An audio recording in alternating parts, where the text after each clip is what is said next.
PRI, Public Radio International. I'm Lisa Mullins, and this is The World. A few years ago, some U.S. states began requiring that preteen girls receive a new vaccine against cervical cancer. The vaccine protects the girls from a sexually transmitted virus. A public debate erupted. Some parents protested that giving the vaccine sends a message that it's okay for their daughters to be sexually active at a young age. Now other countries are adopting the vaccine. In at least one country, there's been surprisingly little controversy. But that lack of controversy raises a new set of concerns. Karen Wise reports from Panama. Cristina Garcia sits down in a small green room in an urban health center in Panama. A nurse takes out a needle and syringe. Seconds later, the nurse pierces her left arm, and soon Cristina is on her way. Cristina's vaccine helps protect against human papillomavirus, or HPV, the sexually transmitted virus that causes cervical cancer. Last fall, Panama became the first country in Latin America to make the HPV vaccine mandatory and free.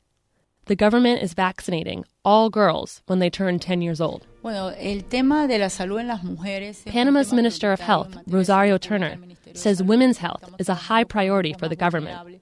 She says cervical cancer is Panama's second leading cause of death for women. Here, women don't frequently get pap smears, so vaccinating girls is the most effective way to protect them. The health ministry is spending $5 million a year on the program. That's a lot of money for this small, developing country. The health minister says in just the first few months of the program, Panama has vaccinated 19,000 girls. And that's not just in big cities, but in small villages, too. One of those villages is El Capuri. It's surrounded by grassy hillsides where the jungle's been cleared for cattle. El Capuri has 100 residents, including two 10-year-old girls. One is Rosemary Samaniego. Rosemary remembers getting the first dose of the vaccine at school back in November. Then her mom took her to a local health center for the second dose a month later. Rosemary still needs a third and final dose for the vaccine to be fully effective. Ya tenemos una niña de parte de la familia que ella tuvo problema en esa parte. Rosemary's mother, Rosa Samaniego, says she's grateful that the vaccine program reached El Capuri. Her aunt had ovarian cysts, so Rosa says she wants to protect her daughter from gynecological problems. Across Panama, parents have almost universally welcomed the HPV vaccine. That's unlike in the U.S., where a vocal minority objected. There's a simple reason there's no controversy, according to Jose Cedeno from Planned Parenthood's Panamanian affiliate. He says the government hasn't told parents that the vaccine protects against a sexually transmitted virus. They say that this prevents just cancer.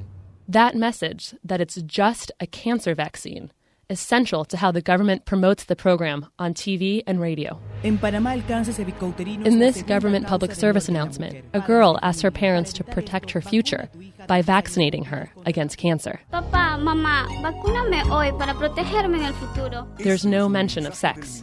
Jose Cedeno from Planned Parenthood says the government is failing to provide families with full information.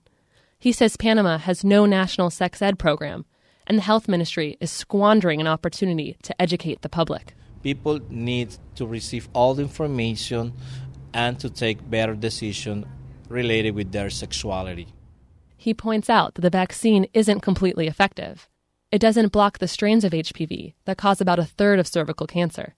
And he's concerned about girls older than 10 who aren't vaccinated for free. Cedeno says girls need to learn how to protect themselves. They should consider abstinence. They should insist that sexual partners use condoms. Panama's health minister, Rosario Turner, acknowledges that her department explicitly downplays the links between HPV and sexuality.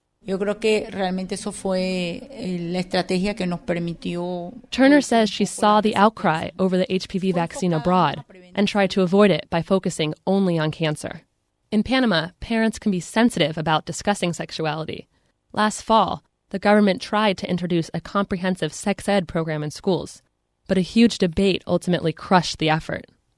Many in the public health community believe the government is doing the right thing by downplaying the sexual nature of HPV. Newton Osborne is a prominent Panamanian gynecologist. I think it's a good thing because if they tie it into sexual activity, it's going to bring up all kind of controversy that I don't think is going to be that relevant to the main issue. We want to prevent women from getting cancer. The ministry's approach has allowed the government to do what it set out to do: quickly vaccinate a lot of girls. And Panama's approach may soon be copied elsewhere.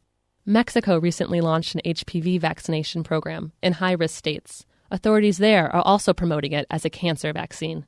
Several countries in the Caribbean are in the early stages of developing programs, and they too will have to decide if getting the public to accept the vaccine will require hiding the role that sex plays in spreading the virus and causing cervical cancer in the first place. For The World, I'm Karen Wise, Panama City, Panama.